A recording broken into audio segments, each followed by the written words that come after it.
Hello friends, welcome to my YouTube channel. आज मैं आप लोगों को डिस्क्रीट टाइम एलटीआई सिस्टम की एनालिसिस जेड ट्रांसफॉर्म की हेल्प से बताने वाली हूँ। जेड ट्रांसफॉर्म का इस्तेमाल हम तब करते हैं जब हम डिस्क्रीट टाइम डोमेन में बात करते हैं। तो एक एलटीआई सिस्टम आप लोगों को पहले भी मैं बता चुकी हूँ। एक एलटीआई सिस्टम क्या होता है? ऐसा सिस्टम जिसमें लीनियरिटी होती है, टाइम इनवेरियंस होता है, स्टेबल होता है, साथ ही साथ बहुत सारी उसकी प्रॉपर्टीज़ भी एडिटिव होती हैं, लेकिन सब कुछ एक ही सिस्टम में। तो जैसा हमने कंटिन्यूस टाइम सिस्टम में करा था, एक एलटीआई सिस्टम लिया था।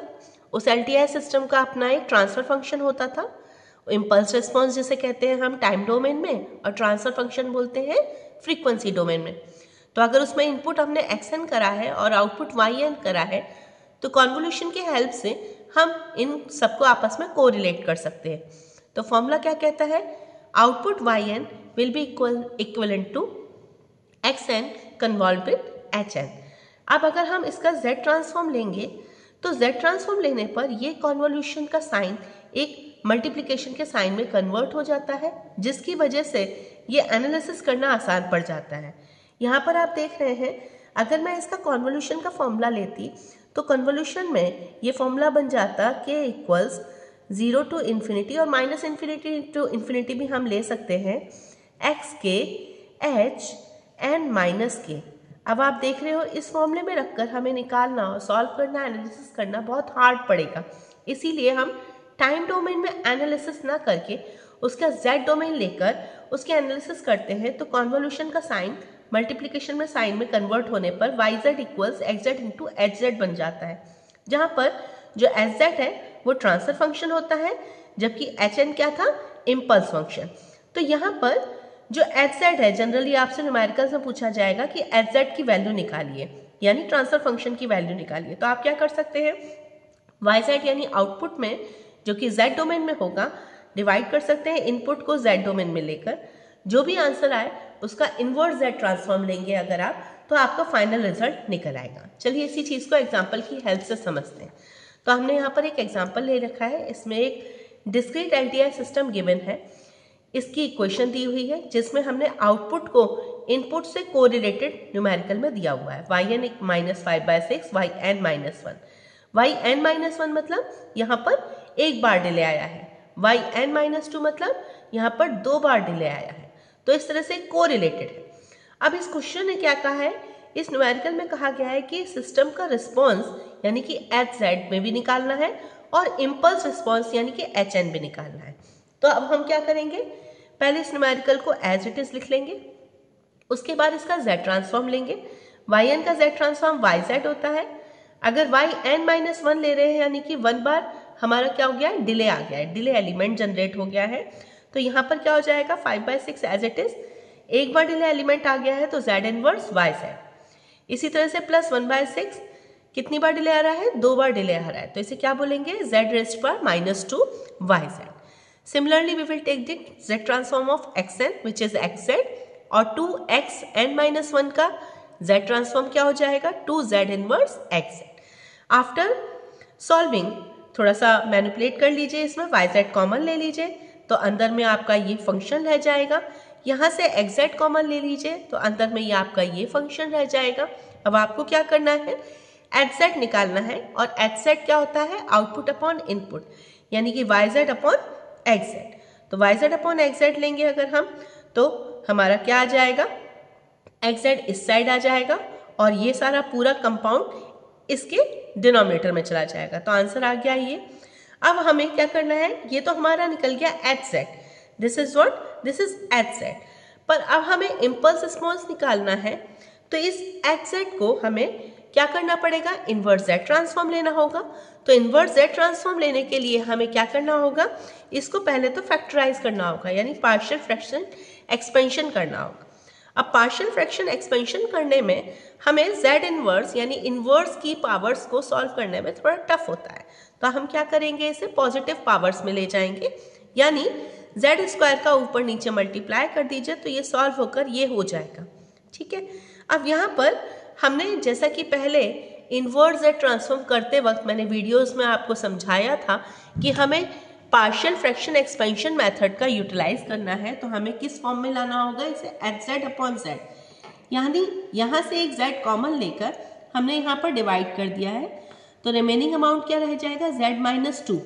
तो ये हो गया आपका नीचे fraction z square minus 5/6z plus 1/6 का अगर आप फैक्टर्स निकालेंगे तो फैक्टर्स क्या निकल रहे हैं, 1/3 और 1/2। ये तो आप लोगों को आते ही होंगे। अब हमने क्या करा, a अपॉन पहला रूट कर दिया, b अपॉन सेकेंड रूट कर दिया, a की वैल्यू फर्स्ट रूट में z की वैल्यू 1/3 रख के निकल आएगी, a की वैल्यू रखी z माइनस 1/3 और पूरा फैक्टर जहां पर z की वैल्यू 1/3 है। जब हम इसको सॉल्व करते हैं तब आंसर आया इसका +10। अब हमें दूसरा फैक्टर्स कौन सा निकालना है, b। तो दूसरा फैक्टर निकालने के लिए हम कितना रूट को रखेंगे, z की वैल्यू 1/2।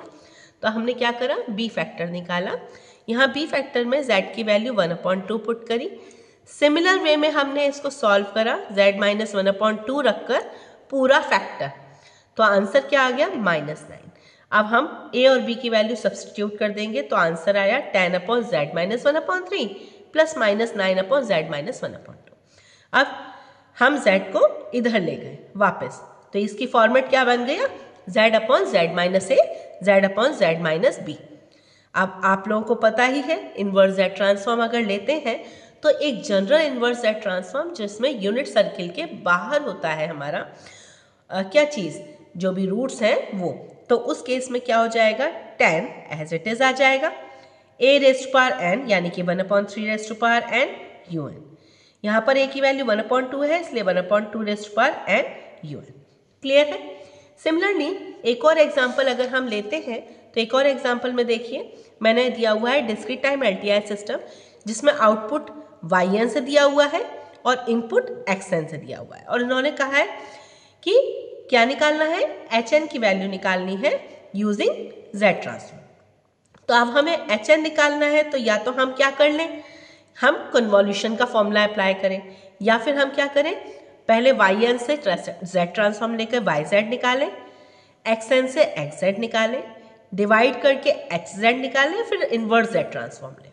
तो हमने क्या करा, yn से और xn से हमने z ट्रांसफॉर्म निकाला, तो yn इक्वल 3 डेल्टा n, 3 हो गया इसका, 4 डेल्टा n माइनस 1, आपको पता है डेल्टा यानी इम्पल्स फंक्शन, और इम्पल्स फंक्शन का z ट्रांसफॉर्म, लाप्लास ट्रांसफॉर्म कुछ भी लीजिए 1 आता है। लेकिन अगर डिले ले लेंगे z ट्रांसफॉर्म में तो डिले की वजह से जितनी बार डिले आ रहा है उतना डिले एलिमेंट यहाँ पर इन्वॉल्व हो जाएगा।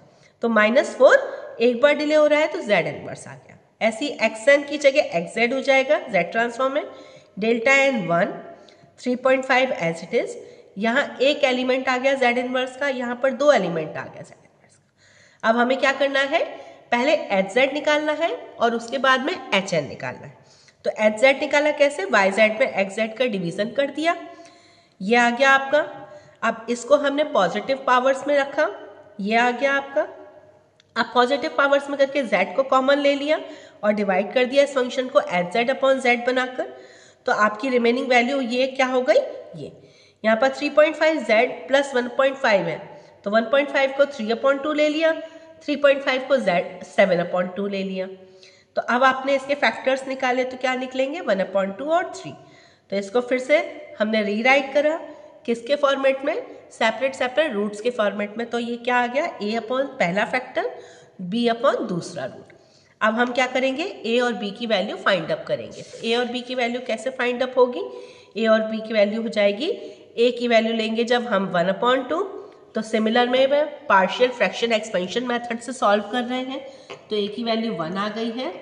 सिमिलरली b की वैल्यू z माइनस 3 पूरा फैक्टर, जहां पर z की वैल्यू 1/3 z की वैल्यू 3 रखी गई है। जब हम इसको सॉल्व करेंगे, यहाँ पर सॉल्व करा हुआ है आपके सामने, तो आंसर आ रहा है 2। तो आप देख रहे हैं वैल्यूज क्या आ रही है, a की वैल्यू 1 आ रही है और b की वैल्यू 2 आ रही है। तो हमने क्या करा, उसको फिर से उसमें रख दिया जहां पर हमने a और b की वैल्यू रखी थी। तो a की वैल्यू 1 रखी गई है, b की वैल्यू 2 रखी गई है। फिर हमने क्या करा, z की वैल्यू को यहाँ मल्टीप्लाई कर दिया, तो z/z minus a, z/z minus b का फॉर्मेट बन गया।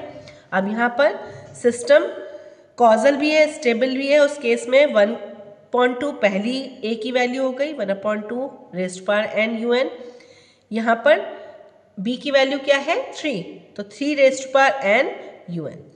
तो इस तरीके से जब हम करते हैं तो हमारा क्या निकलता है आपका कि किसी भी डिस्क्रीट टाइम एलटीआई सिस्टम की एनालिसिस कैसे की जाती है ये क्लियरली मेंशन करा है।